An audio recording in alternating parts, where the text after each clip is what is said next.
Guys, so the Terminator series is coming to a close with Terminator Genisys, arguably everyone's favorite Terminator movie, right? Have I used that joke for all three sequels? I might have. So, I'm gonna just start out by saying my opinion on Terminator Genisys is very different than most people's. I think this is a good movie. I think this is actually a pretty good and entertaining movie. Do I think it is a good Terminator movie? Not really. I think it leaves a lot to be desired, but I also think it has just enough good that it's not completely terrible. It's just, as a Terminator movie, it's not amazing. Let's talk about it. So, when John Connor, leader of the human resistance against Skynet, sends Kyle Reese back to 1984 to protect his mother, Sarah Connor, from a Terminator assassin, an unexpected turn of events creates an altered timeline. Instead of a scared waitress, Sarah is now a skilled fighter and has a Terminator guardian by her side. Faced with unlikely allies and dangerous new enemies, Reese sets out on an unexpected mission: reset the future. So, Arnold Schwarzenegger returns after skipping out on Salvation as the T-800 Guardian, or Pops, and he's really fun to watch. The way they explain how he's older now is that basically someone, they don't ever explain who, and they're probably never going to, but someone sent a T-800 back to protect Sarah Connor as a kid from being terminated by a T-1000. And so, basically, the T-800 that was sent back to the 60s raised Sarah Connor and trained her. So then, 20 years later, 1980s, he's old now, because Terminator's living tissue, metal endoskeleton. Terminator's age. Makes sense. Good. So, he is so fun to watch. He is basically just an older version of the way he portrayed the Terminator in T2. I really liked the version of him in T2, so it was really fun to watch. And I think he's easily the most entertaining character in the movie. And then you have Emilia Clarke, who apparently is a really good actress on Game of Thrones. But she plays Sarah Connor, taking over the role from Linda Hamilton, and she sucks. Which really is bad for this movie, because Sarah Connor, as a character, is one of the most important characters in the movie. And so, she really is just really bad. Like, she's not written very well. She's not acted very well. It's all bad. Speaking of bad, though, Jai Courtney as Kyle Reese is awful. Now, he is not Michael Biehn. And he is essentially playing the same part as Michael Biehn, because they're redoing events from the first Terminator. So you're supposed to believe that Jai Courtney is the same person as Michael Biehn in the first Terminator movie. And that's just hard to believe. Like, they're different body types, their faces are very different. Jai Courtney in the movie, he's like clean shaven. Michael Biehn had a bit of scruff. Michael Bihn's hair was a little bit more messy. Jai Courtney's is clean. They're very different, and I did not buy him as Kyle Reese at all. And in addition to being a terrible performance, he almost, doesn't quite, but almost ruins the character. And that's really sad, because Kyle Reese is actually like kind of one of my definite favorite Terminator characters. Like, I would go as far as to say as even more than John Connor or Sarah Connor. Kyle Reese, he's really cool. So that really sucks. I still think Anton Yelchin did a great job as a young John Connor. And then you have Jason Clarke as John Connor, who is great. He gives a very good performance, and there's an interesting place they take the character, and I thought it was really cool. I don't like that it was spoiled in the trailer, but I think he plays it very well, and it's very well worked into the story. I thought it was one of the better twists in the movie. And I could actually see him, unlike Christian Bale, being an adult version of Edward Furlong from T2, so that helps. When I can, see him and be like, yeah, I feel like Edward Furlong could grow up into you. That helps me get more attached to the character. And then you have Matt Smith as Alex, who is really great. It was really nice to see him take a more villainous turn after seeing him on Doctor Who, which admittedly I have not watched all of. I'm not gonna lie. I got through most of it. I got through 4 seasons before they took it off of Netflix, so when it was in season 7 or 8 is when I got through season 4 and into season 5, and that's when they took it off of Netflix. So that sucks, but I did kind of skip ahead and watch a bunch of his episodes just because I was kind of curious to get a little bit of a taste of each Doctor. So I watched a little bit of Christopher Eccleston, I watched a little bit of David Tennant, and I watched a little bit of Matt Smith, and then I started from the beginning and worked my way through.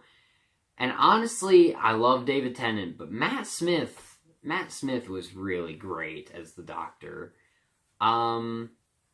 I would honestly say he and David Tennant kind of share my top spot. They're both my favorite Doctors.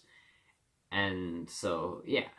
Anyways, seeing him on Doctor Who, he's really great in there as the hero type character, and seeing him take this more villainous turn is really cool, and he gives a really good performance. His character, while a bit confusing and convoluted, is a cool concept, and I think he plays it very well. And he doesn't get a ton of screen time in the movie, but I thought he was really entertaining from what he is. And then you have J.K. Simmons as O'Brien, who is one of the cops from the beginning of the first Terminator movie, but older now. He's really great, and he really steals what little of the movie he's in, and he has what's probably one of the best lines of dialogue in the whole movie. And I don't usually do this in my movie reviews, but it's just it's just such a really funny line that I'm gonna play the clip. Here you go. Goddamn time-traveling robots covering up their goddamn tracks. Knew it. So yeah, I don't usually do that in my movie reviews. I don't know if I ever will do that again. I just really thought that was really funny and worthy of putting in here. But, yeah, so this is the only movie in the Terminator franchise that I consider to be a true sequel to T2. Mainly because I hate T3, and though I do like Salvation, in order to accept it as Terminator canon, you kind of have to accept T3, and this one kind of exists on a different timeline, where it's nothing changed like before. It's back on track with Judgment Day being in 1997 rather than 2003. So that definitely helps kind of clear up what timeline this movie takes place in. But, I really liked the callbacks to the first 2 movies. There aren't a ton, and they feel naturally woven into the narrative of the film, kind of the retread of the beginning of the first Terminator movie. Some references to T2, some references to T1. Just little things like that are worked in that really, I felt like worked very well. And one of the best parts of the movie was seeing the beginning of the first Terminator play out and then completely kind of shake things up and deviate and step away from the familiar without ever straying too far from the franchise norms. So I did like that. Out of all the Terminator sequels, this one felt the most like a Terminator movie to me. Yeah. I really liked how this movie kind of really did try to be a Terminator movie. It didn't quite succeed, but at least it tried, and I feel like that's it's really good that they at least gave it an effort to try and make it more like a Terminator movie, because Terminator 3 just went too goofy with it, and it didn't feel like a Terminator movie. Then Salvation, I like Salvation, but it definitely felt more like a post-apocalyptic war movie type movie than a Terminator movie. So this one is the first one in a while that actually felt like a Terminator movie again, and I really liked that. The visual effects are also very good. I really did think there was a bit of an over-reliance on CGI, and it doesn't look quite as good as, like, say, the T-1000, for example, as in, like, T2, but it's still pretty good, and the CGI that they used to recreate Arnold from 1984 is some of the best de-aging effects I have seen, and it's definitely a lot better than the one in Salvation, which was just... I thought the story as a whole was... While it was fun to watch, it was very convoluted and muddled and kind of confusing, so I didn't really like that. And the movie is also kind of silly. It definitely has more comedy thrown in than the previous movies. I would say it's not as, like, goofy as Terminator 3, but it's not as goofy as Terminator 3, but it's kind of silly. And then, this is ultimately just a fun action movie with Terminators in it that has, like, glimmers of things that make a Terminator movie, but ultimately, as a Terminator movie, it is kind of subpar. It has a lot of fun action scenes and a few good performances, but it kind of fails on everything deeper that earlier installments in the franchise had, and it kind of slips more into the category of being a generic action movie. It's not the worst movie ever made. It's not even the worst Terminator movie ever made. It's just kind of another disappointing attempt to revive an old franchise. Though with some more unique additions to the franchise that I did really like. And there are some interesting stories that are set up in this movie that won't play out. Yeah, it's just kind of a generic action-type movie with a very muddled plot. And I am excited to see what happens with Terminator 6, though. It's coming out in July 2019 with Tim Miller directing, and he's working very heavily with James Cameron on it. And it'll probably end up being good, and they're kind of ignoring 3, 4, and Genisys. And so, hopefully it ends up being good. I'm really excited to see what they do with it. But yeah, I'm going to give Terminator Genisys a B-. I don't think this movie is terrible. I actually think this movie is pretty good. It's definitely the best Terminator sequel, and I think as a movie, it works very well. It's just, there's some stuff that doesn't quite work.